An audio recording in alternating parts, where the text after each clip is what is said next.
Hello, hello, hello. This is the Jim and Made Easy show. I'm the Pink Pig, Greg Patterson, aka Patty. With me today, I have Emily Beers, aka Eunice. Hello. How's it going today, Eunice? Good. I'm trying to figure out. I haven't done a video podcast of this. I'm not sure if to look at the screen or look at each other, but I guess we can see each other in the screen, so we can. Why don't we do that? Okay, we'll look at the screen. Okay, we'll look at the screen. All right, so a year and a half ago, 2 years ago, probably now, this 6-week challenge thing. Actually, probably 3 years ago, if you go back to the original one, like the New You one style. The 6-week challenge, took over the whole market, and in my opinion, it took over the market because, the CrossFit couldn't get any leads anymore. This whole industry and how it's set up, it's all been around getting leads into what I would consider a broken model. But anyway. It started when, CrossFit leads started drying up in 2014. And, next thing you know, Groupon went that way and they were bringing everybody in. Then it was a 6-week challenge and that was a free 6-week challenge. And, they seem to come and go and make a lot of money. Anyway, Emily is a master's in journalism. She's actually working for the right side of the law now.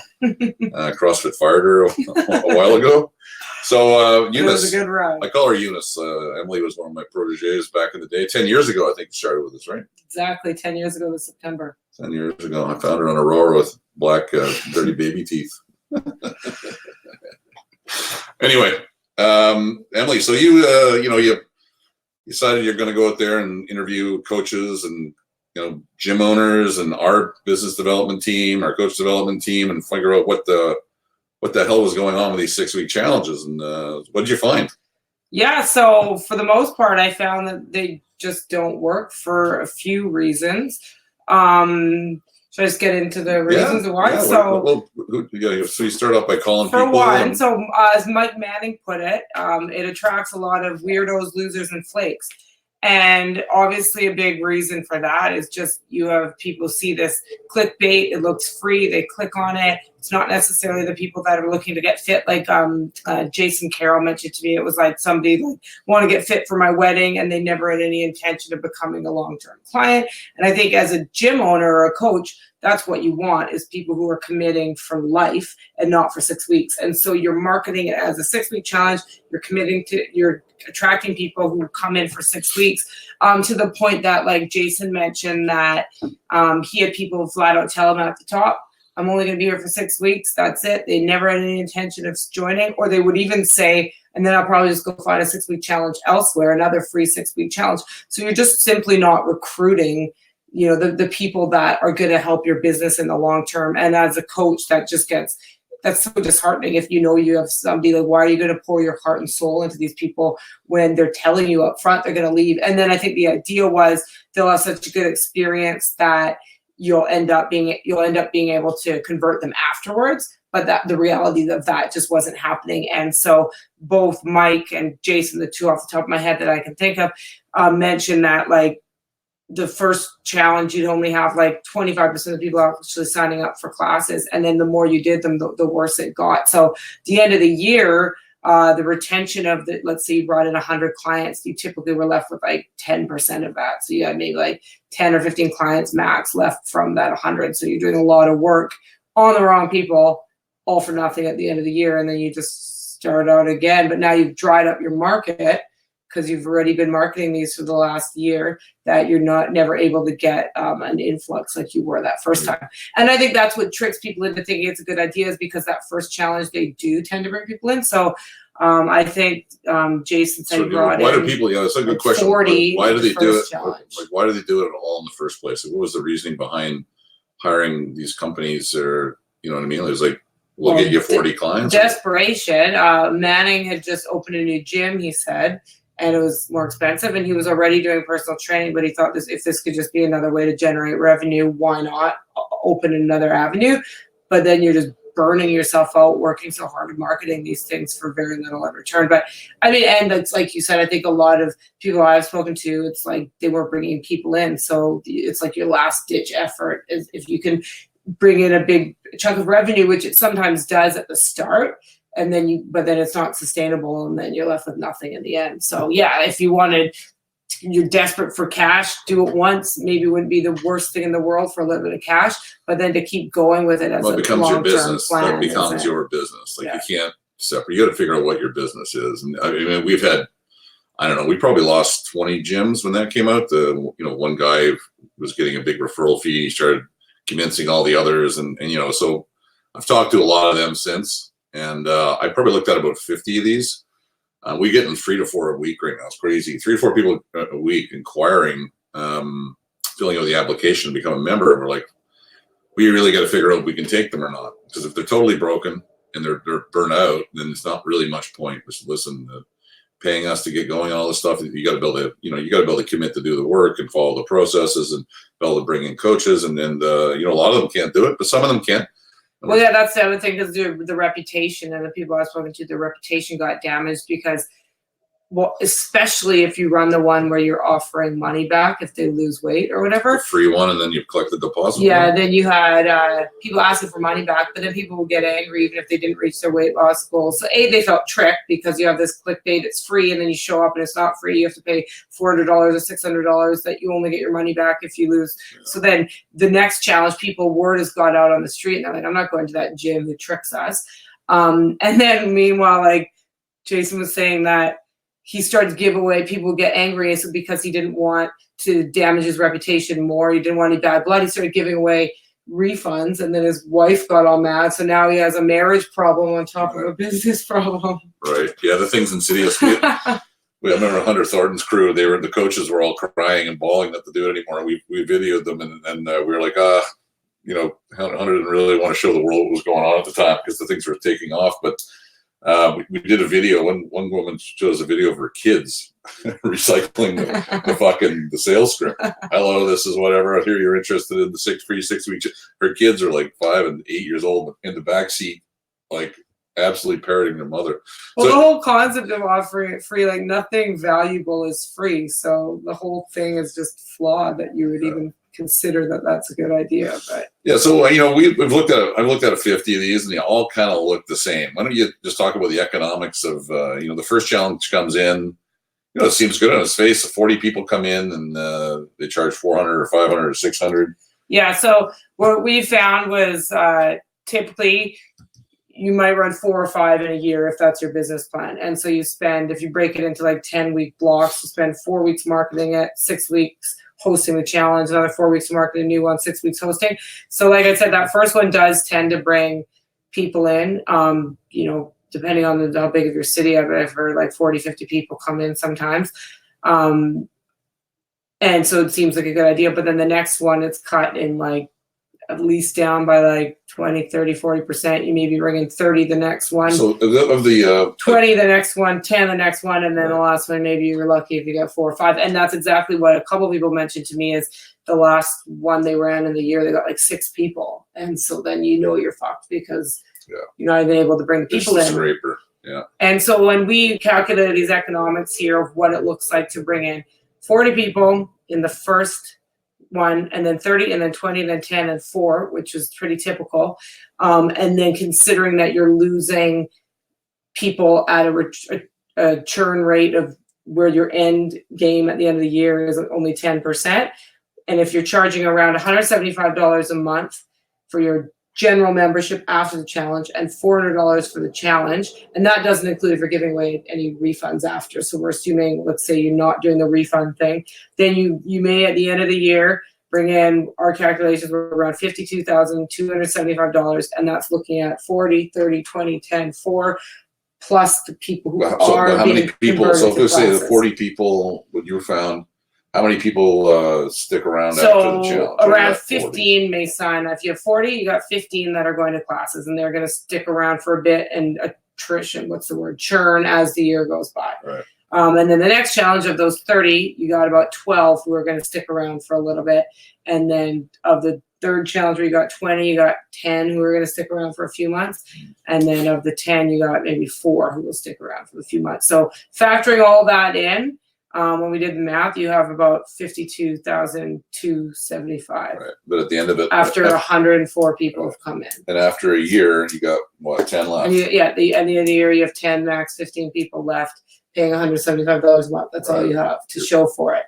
It's That's pretty what we're dire. seeing. I mean, we all the people that get a hold of us. So, after looking at, I don't know, if I look at it, if I look back and started looking at the one from 3 years ago, I've probably looked at over 100 of these things, and they all look the same, right? But the free one, the tricking one, seems to churn more than the older 6-week challenge one. Yeah, because that's what does the damage to your reputation, because people can sniff that out. They remember it. Did you talk to Greg Mack to see there's a term for? I mean, it's just dishonesty, selling to the child, right? You don't want that candy. All right.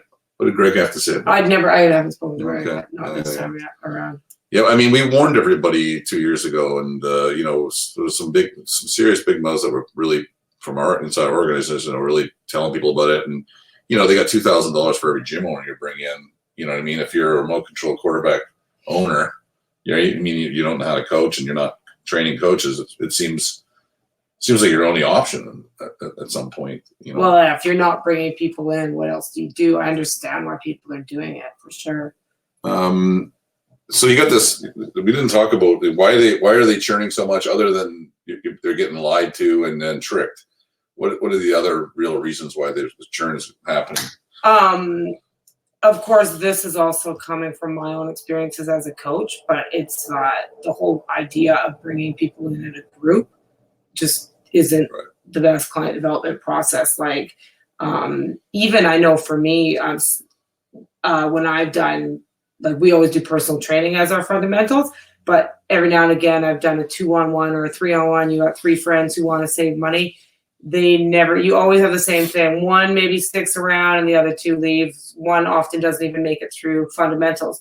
Whereas when you do it in a one-on-one environment, I very, very rarely have people who don't at least stick around for a while. So yeah, I mean, and what we found, obviously what MadLab Group has found from all our years of research, is that the lower the coach to client ratio, the better, with one-on-one being optimal. And so I can only imagine if you're bringing people in a group, that they're not going to convert to classes, let alone to be long-term clients, because you're just not getting to know them. You're not getting to know what's actually going on in their lives. Like, I know, and that's my whole favorite thing about coaching is developing real relationships with people, and as we call it, finding their pain. And you just can't do that in a group. Nobody's going to open up to you about their fear of dying of type 2 diabetes, like their mom, in a group class of 25 people, versus when you have that one-on-one time. Like, I'll give an example. I have a client, Katie, and she came to me. She'd been a member for 2 years, and she does a hybrid gym membership. So she meets me every 6 weeks. And this January, she was like on the verge of quitting because she hadn't lost a pound in 2 years of being training with me. And she was like, I've gotten fitter, I've gotten stronger, I can do things I could never do before, but I'm still chubby. And so we kind of sat down. We didn't even work her out. We just did a lifestyle consult, talked to her for an hour, and she started, committed to counting macros. And she's a vegetarian too, so we had to figure out ways for her to get enough protein. And so anyways, long story short, she's committed. She's been coming 5 days a week since then. She's down 30 pounds. So after having not lost a pound in 2 years, she's down 30 pounds now. And the point is only to say, had I not had that consult with her, that one-on-one connection, I had 2 years that she was finally ready to commit to making the diet changes, she would have quit. I mean, she probably wouldn't have even lasted 2 years because I was always able to connect with her. But this one was really a particularly powerful one. We sat down and met, and now she's shouting out the rooftops about how much we've helped her. We've written stories about her. Katie, yeah. We just wrote about her. We published it on the blog just a little while ago. Cool. She's there 5 days a week at 7 a.m. She's super committed. She's, this has changed her life. And had she not have that coach, I mean, not to take all the credit, she did it and she committed.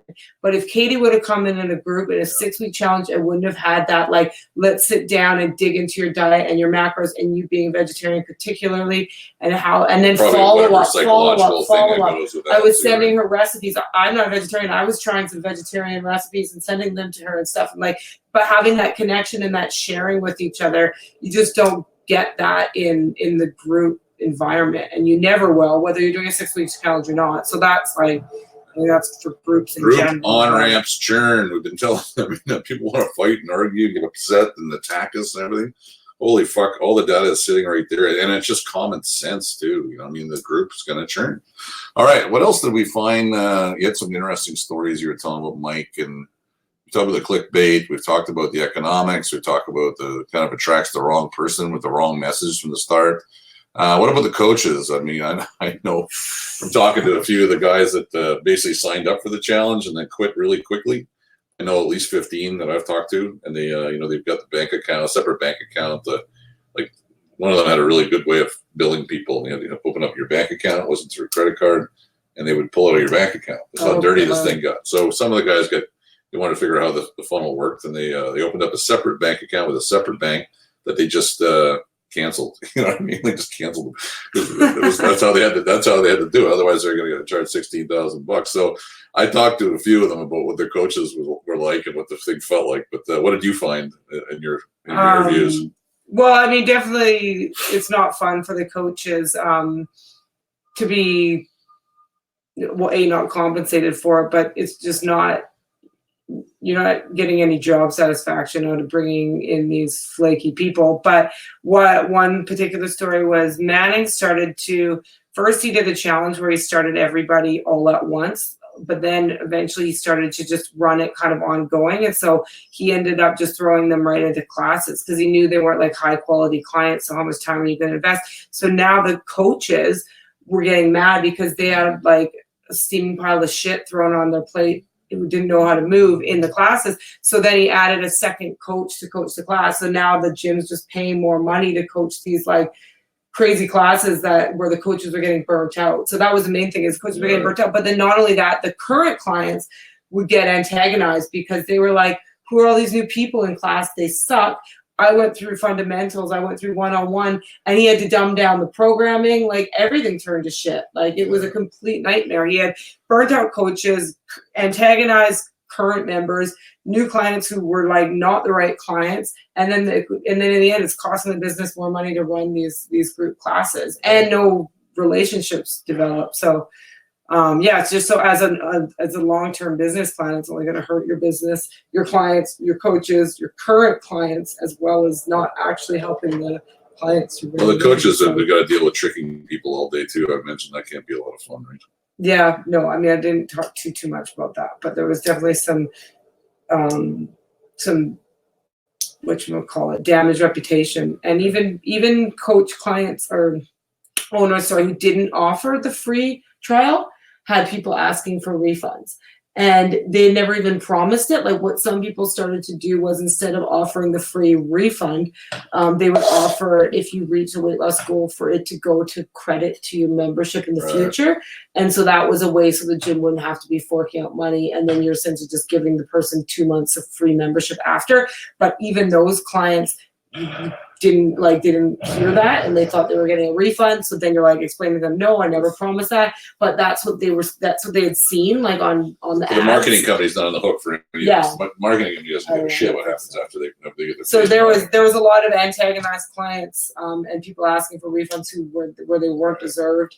And then you're stuck because you're bad blood if you have people out in the world saying shit about your gym, even though you didn't promise them a refund. But they just people don't necessarily listen. It's a nightmare. The client development process, I remember people telling me, oh, this is like magic. It's unbelievable. Like it's almost watching the gym owners that even went to it from MadLab. It was like the whole problem with the fitness industry is like, okay, I can get fit.